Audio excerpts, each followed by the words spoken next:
नमस्कार साथियों, स्वागत है आपका अपने YouTube चैनल डिजिटल गुरुकुल पर। मैं हूं दुर्गेश पांडे और मैं लेके आया हूं 25 मई 2026 से संबंधित महत्वपूर्ण करंट अफेयर्स। तो 25 मई 2026 से जितने भी इम्पोर्टेंट करंट अफेयर्स बन सकते थे उसको आज हम लोग इस वीडियो में डिस्कस करेंगे। तो चलिए बिना समय गंवाए शुरू करते हैं आज का अपना पहला प्रश्न। पहला प्रश्न है,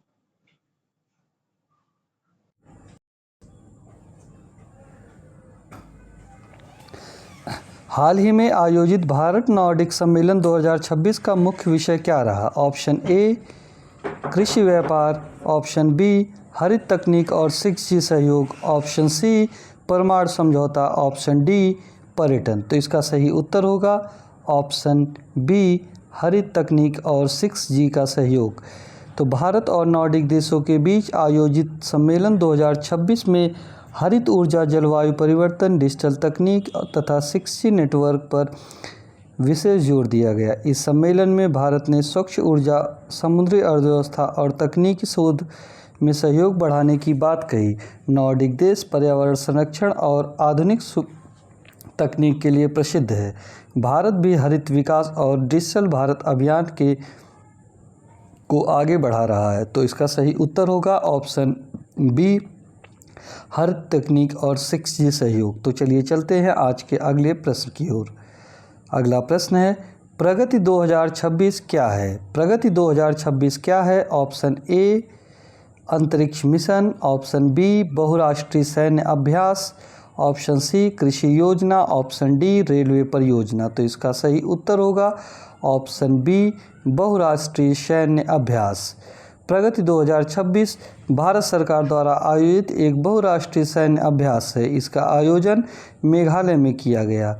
इसमें कई मित्र देशों की सेनाओं ने भाग लिया। अभ्यास का उद्देश्य संयुक्त युद्ध कौशल, जंगल युद्ध प्रशिक्षण और सुरक्षा सहयोग बढ़ाना है। भारत लगातार रक्षा क्षेत्रों में अपनी स्थिति मजबूत कर रही है। तो इसका सही उत्तर होगा ऑप्शन बी बहुराष्ट्रीय सैन्य अभ्यास। तो चलिए चलते हैं आज के अगले महत्वपूर्ण प्रश्न की ओर। अगला प्रश्न है, IP कैटलिस्ट योजना किस मंत्रालय से जुड़ी है? ऑप्शन ए शिक्षा मंत्रालय, ऑप्शन बी रक्षा मंत्रालय, ऑप्शन सी इलेक्ट्रॉनिक्स और सूचना प्रौद्योगिकी मंत्रालय, ऑप्शन डी कृषि मंत्रालय। तो इसका सही आंसर होगा ऑप्शन सी इलेक्ट्रॉनिक्स और सूचना प्रौद्योगिकी मंत्रालय। तो IP कैटलिस्ट योजना किस मंत्रालय से जुड़ी है? तो IP कैटलिस्ट योजना इलेक्ट्रॉनिक्स और सूचना प्रौद्योगिकी मंत्रालय से जुड़ी हुई है। IP कैटलिस्ट योजना शुरू की है सरकार ने IP कैटलिस्ट योजना शुरू की है, जिसका उद्देश्य पेटेंट और बौद्धिक संपदा को बढ़ावा देना है। इसके माध्यम से नई तकनीक और नवाचार को प्रोत्साहन मिलेगा। यह योजना विशेष रूप से स्टार्टअप और युवा शोधकर्ताओं के लिए उपयोगी मानी जा रही है। भारत में तकनीकी विकास और आत्मनिर्भरता को बढ़ावा देने के लिए ऐसी योजनाएं महत्वपूर्ण हैं। तो IP कैटलिस्ट योजना इलेक्ट्रॉनिक्स और सूचना प्रौद्योगिकी मंत्रालय से संबंधित है। चलिए चलते हैं आज के अगले महत्वपूर्ण करंट न्यूज़ की तरफ।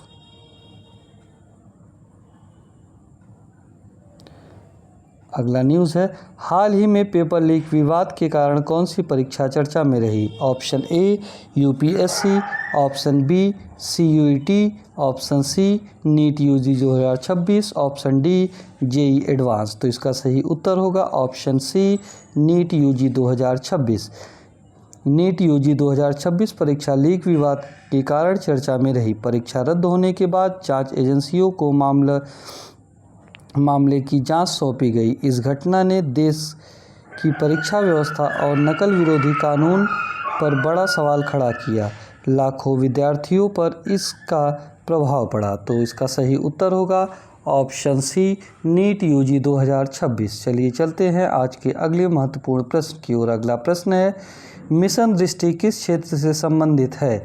ऑप्शन ए रक्षा मिसाइल, ऑप्शन बी निजी उपग्रह मिशन, ऑप्शन सी जल संरक्षण, ऑप्शन डी जैव ईंधन। तो इसका सही उत्तर होगा ऑप्शन बी निजी उपग्रह मिशन।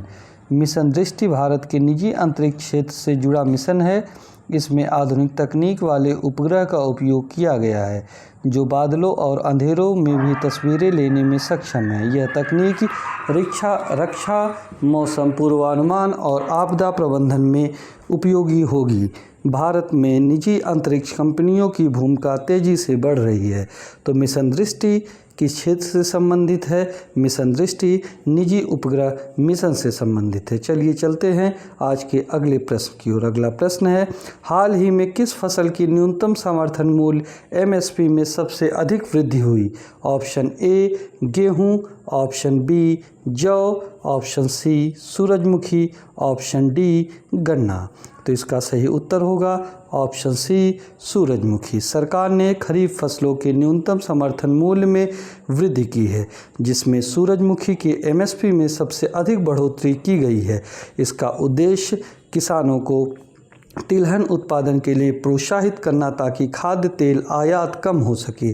MSP किसानों को उनकी उपज का न्यूनतम मूल्य सुनिश्चित करता है। चलिए चलते हैं आज के अगले महत्वपूर्ण प्रश्न की ओर। अगला प्रश्न है, हाल ही में भारतीय रुपया डॉलर के मुकाबले किस कारण कमज़ोर हुआ? ऑप्शन ए कृषि उत्पादन बढ़ने से, ऑप्शन बी विदेशी निवेश निकासी से, ऑप्शन सी सोने की कीमत घटने से, ऑप्शन डी निर्यात बढ़ने से। तो इसका सही उत्तर होगा ऑप्शन बी विदेशी निवेश निकासी से। हाल ही में भारतीय रुपया डॉलर के मुकाबले कमज़ोर हुआ। इसका प्रमुख कारण विदेशी निवेश द्वारा पूंजी निकासी और वैश्विक आर्थिक अनिश्चितता है। जब डॉलर मजबूत होता है तो आयात महंगा हो जाता है। रिजर्व बैंक विदेशी मुद्रा भंडारण का उपयोग करके रुपये को स्थिर रखने का प्रयास करता है। चलिए चलते हैं आज के अगले महत्वपूर्ण करंट न्यूज़ की तरफ। अगला करंट है, न्यायिक ढांचे को मजबूती करने के लिए हाल ही में किस समिति की घोषणा की गई? ऑप्शन ए विधि आयोग, ऑप्शन बी न्यायिक अवसंरचना सलाहकार समिति, ऑप्शन सी संविधान समीक्षा समिति, ऑप्शन डी लोक अदालत समिति। तो इसका सही उत्तर होगा ऑप्शन बी न्यायिक अवसंरचना सलाहकार समिति। हाल ही में न्यायपालिका के आधुनिकीकरण के लिए न्यायिक अवसंरचना सलाहकार समिति बनाने की घोषणा की गई। इसका उद्देश्य अदालत में डिजिटल व्यवस्था, ई-फाइलिंग और आधुनिक सुविधा को बढ़ावा देना है। इससे मामलों के निपटान में तेजी आएगी। चलिए चलते हैं आज के अगले महत्वपूर्ण प्रश्न की ओर। अगला प्रश्न है, इंडिया AI मिशन का उद्देश्य क्या है? ऑप्शन ए रेलवे आधुनिकीकरण, ऑप्शन बी कृषि विकास, ऑप्शन सी कृत्रिम बुद्धिमत्ता का विकास, ऑप्शन डी परमाणु अनुसंधान। ऑप्शन सी इसका सही उत्तर होगा कृत्रिम बुद्धिमत्ता का विकास। इंडियन AI मिशन का उद्देश्य देश में कृत्रिम बुद्धिमत्ता आधारित तकनीक को बढ़ावा देना है। इसके तहत भारतीय भाषाओं के लिए AI मॉडल शोध केंद्र और आधुनिक कंप्यूटर ढांचा तैयार किया जा रहा है। भविष्य में शिक्षा, स्वास्थ्य और प्रशासन में AI की भूमिका बढ़ेगी। विज्ञान एवं तकनीक के अंतर्गत यह विषय अत्यंत ही महत्वपूर्ण है। चलिए चलते हैं आज के अगले प्रश्न की ओर। अगला प्रश्न है, हाल ही में किस राज्य सरकार ने मुख्यमंत्री युवा उद्यमी योजना की शुरुआत की? ऑप्शन ए बिहार, उत्तर प्रदेश, मध्य प्रदेश और राजस्थान। ऑप्शन ए है Bihar, option B Uttar Pradesh, option C Madhya Pradesh, option D Rajasthan. तो इसका सही उत्तर होगा ऑप्शन बी उत्तर प्रदेश। उत्तर प्रदेश सरकार ने युवाओं को स्वरोजगार के लिए प्रेरित करने हेतु मुख्यमंत्री युवा उद्यमी योजना 2026 की शुरुआत की। इस योजना के अंतर्गत युवाओं को कम ब्याज पर ऋण, प्रशिक्षण और सरकारी सहायता उपलब्ध कराई जाएगी। सरकार का उद्देश्य बेरोजगारी कम करना तथा छोटे उद्योगों को बढ़ावा देना है। इस योजना से ग्रामीण और शहरी दोनों क्षेत्रों को युवाओं को लाभ मिलेगा। तो इसका सही उत्तर होगा ऑप्शन बी उत्तर प्रदेश। चलिए चलते हैं अगले महत्वपूर्ण करंट अफेयर्स के पास। अगला करंट है, हाल ही में किस भारतीय खिलाड़ी ने विश्व टेबल टेनिस प्रतियोगिता 2026 में एक ऐतिहासिक पदक जीता? Option A Manika Batra, option B Satwik Sairaj, option C Neeraj Chopra, option D Lakshya Sen. तो इसका सही उत्तर होगा ऑप्शन ए मनिका बत्रा।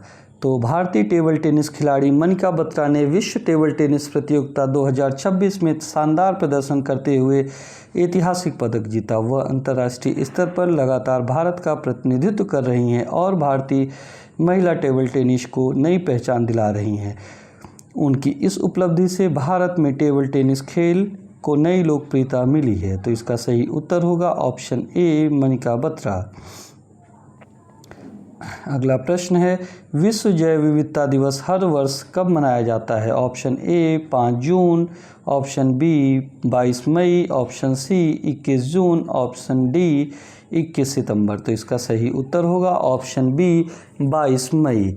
हर वर्ष 22 मई को विश्व जैव विविधता दिवस मनाया जाता है। इसका उद्देश्य पृथ्वी पर मौजूद वनस्पतियों, जीव जंतुओं और प्राकृतिक संसाधनों के संरक्षण के प्रति जागरूकता फैलाना है। जैव विविधता मानव जीवन और पर्यावरण संतुलन के लिए अत्यंत आवश्यक है। संयुक्त राष्ट्र द्वारा इस दिवस को मान्यता दी गई है। तो इसका सही उत्तर होगा ऑप्शन बी 22 मई। चलिए चलते हैं आज के अगले महत्वपूर्ण प्रश्न की ओर। अगला प्रश्न है, हाल ही में हरित बंदरगाह पहल किससे संबंधित है? हाल ही में हरित बंदरगाह पहल किससे संबंधित है? ऑप्शन ए रेलवे विकास, ऑप्शन बी पर्यावरण अनुकूल बंदरगाह, ऑप्शन सी परमाणु ऊर्जा, ऑप्शन डी सड़क निर्माण। तो इसका सही उत्तर होगा ऑप्शन बी परमाणु अनुकूल बंदरगाह। भारत सरकार ने बंदरगाहों को पर्यावरण अनुकूल बनाने के लिए हरित बंदरगाह पहल को बढ़ावा दिया है। इसके अंतर्गत स्वच्छ ऊर्जा, कम प्रदूषण वाले उपकरण और समुद्री प्रदूषण नियंत्रण पर जोर दिया जा रहा है। भारत अपनी समुद्री अर्थव्यवस्था को मजबूत करने के साथ साथ पर्यावरण संरक्षण पर भी ध्यान दे रहा है। तो इसका सही उत्तर होगा ऑप्शन बी पर्यावरण अनुकूल बंदरगाह। चलिए चलते हैं अगले प्रश्न की ओर। अगला प्रश्न है, हाल ही में जारी वैश्विक भूख सूचकांक में भारत की स्थिति चर्चा में क्यों रही? ऑप्शन ए भारत प्रथम स्थान पर रहा, ऑप्शन बी भारत की रैंकिंग में गिरावट दर्ज हुई, ऑप्शन सी भारत सूची से बाहर हो गया, ऑप्शन डी भारत ने रिपोर्ट जारी की। तो इसका सही उत्तर होगा ऑप्शन बी भारत की रैंकिंग में गिरावट दर्ज हुई। वैश्विक भूख सूचकांक में भारत की रैंकिंग को लेकर लगातार चर्चा हो रही। इस रिपोर्ट में कुपोषण, बच्चों की वृद्धि दर और भोजन की उपलब्धता जैसे मानकों को शामिल किया जाता है। भारत सरकार कई बार इस रिपोर्ट की कार्यप्रणाली पर भी सवाल उठा चुकी है। तो इसका सही उत्तर होगा ऑप्शन बी भारत की रैंकिंग में गिरावट दर्ज हुई। चलिए चलते हैं आज के अगले प्रश्न की ओर। अगला प्रश्न है, हाल ही में भारत ने किस देश के साथ समुद्र शक्ति 2026 नौसैनिक अभ्यास का आयोजन किया? Option A Indonesia, option B France, option C Japan, option D Sri Lanka. तो इसका सही उत्तर होगा option C, option A Indonesia. Bharat और इंडोनेशिया के बीच समुद्र शक्ति 2026 नौसैनिक अभ्यास आयोजित किया गया। इस अभ्यास का उद्देश्य सुरक्षा, आपसी समन्वय और हिंद महासागर द्वारा सहयोग बढ़ाना है। दोनों देशों की नौसेनाओं ने संयुक्त युद्धाभ्यास, खोज एवं बचाव अभियान तथा समुद्री निगरानी का अभ्यास किया। भारत लगातार इंडो पैसिफिक क्षेत्र में अपनी सामरिक स्थिति मजबूत कर रहा है। तो इसका सही उत्तर होगा ऑप्शन ए इंडोनेशिया।